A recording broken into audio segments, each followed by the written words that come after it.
Ka noho tonu te whare here hei kāinga rua mō Leo Gau, heoi anō mō tēnei wā tonu nei.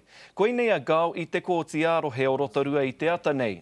Ko te whakapai nara aiwa ko tana hoa Māori i mua Kara Haring i whānako pūtea, ara i te pēke o Westpac i te taurua mano mā iwa.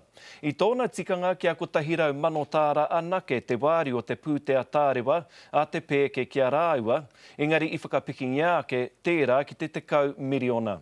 Te kaumāwhitu ngā whiu kei runga i a Gau, ko te whakapai matua nāna te 6.8 miriona tāra i tāhai.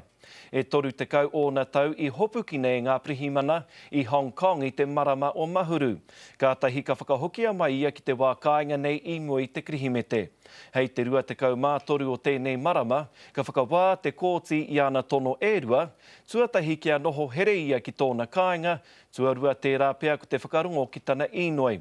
E toru te kau mārua tau te pakeke o Kara Haring i tōna hokinga mai ki Aotearoa i tērā tau. Ka mauheretia ia, nā hei te marama e tū mai nei, ka tuano ia ki mua i te aroaro o te kōti.